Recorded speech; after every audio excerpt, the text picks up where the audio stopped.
Hello, I am Connor, Axway's specialist for the content collaboration platform AMPLIFY Syncplicity. If you are here with me today, you are most likely willing to integrate Syncplicity in your AMPLIFY hybrid integration platform. That's great. That's exactly what I will help you to achieve today. Syncplicity can be used in the hybrid integration platform as a source or as a target for a flow, or anything in between. Therefore, we'll need to set up a connector for Syncplicity in the integration platform in order to use it. Let's look at what we'll achieve in this 5 minutes video today. We're going to collect all the prerequisites to set up the connector. Then we'll set up the connector and we'll show you how to instantiate it. And finally, in order to test our connector, we will also show you how to try out the connector and test some APIs.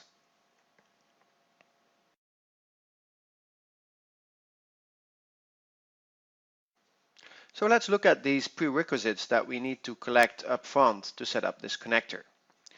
Connor, I'll need to get the API key and an API secret so that the Syncplicity API layer can differentiate the actual application from the Syncplicity tenant.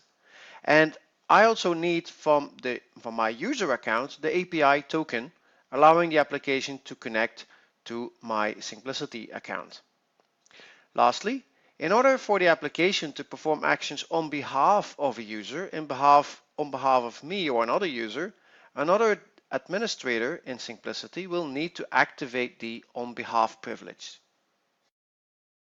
Connor will log in as a global admin to the developer portal from Syncplicity. You'll see the URL at the top of the screen, and from there he navigates to the My Apps and creates a new application, give it a name and a short description. From there he can choose optionally an application icon, agree with the terms and condition, and the application is created.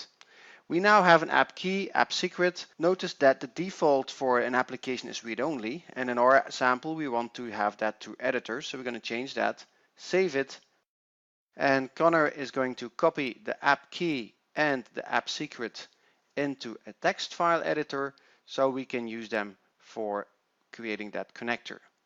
Great. Save that and log out from the developer portal.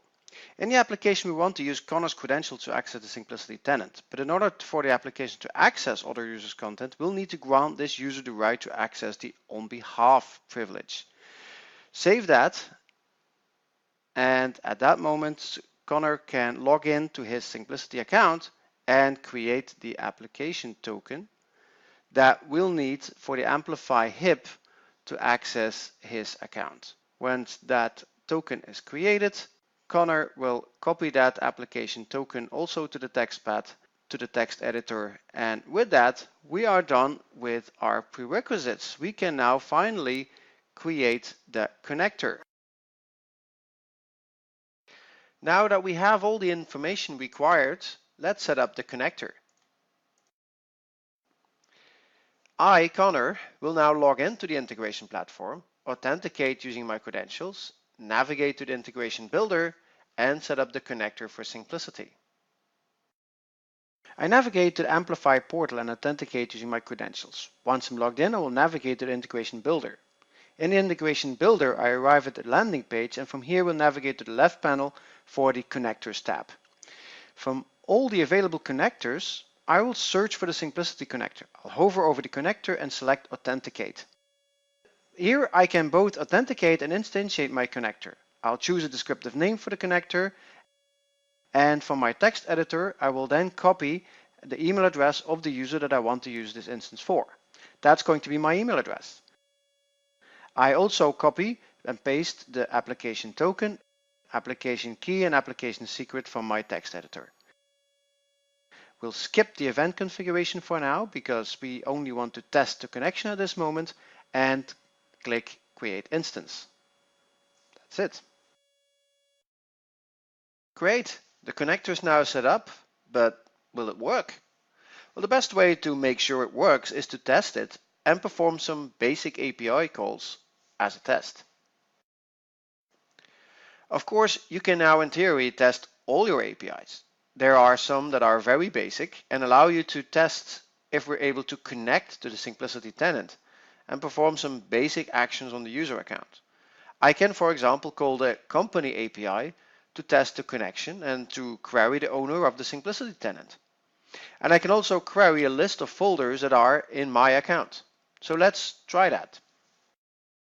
Let's test the API docs for our new connector. We'll select the instance we just created and expand the company get API. Click the button try out and then execute. We see the curl that was sent to Syncplicity and the result, which was a success, and we see the owner of the Syncplicity account. Now see if we can get a list of folders in my account. Scroll down to the folders get contents API, and from there I can get a list of folders inside a folder with an ID. As I'm looking for root folders, I can enter 0 in the parameter. Click on execute. Scroll down and see the results of my API call. All the folders in my Syncplicity are there. That's all what it's needed to configure the connector for Syncplicity in the hybrid integration platform.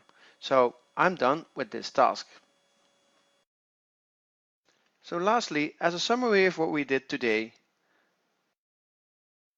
we have collected the prerequisites for our connector. We have set it up and tested it successfully. We're now ready to use this connector in flows and create exciting business processes. My name is Connor, and I hope you guys enjoyed this instruction video. Thank you very much. Bye bye.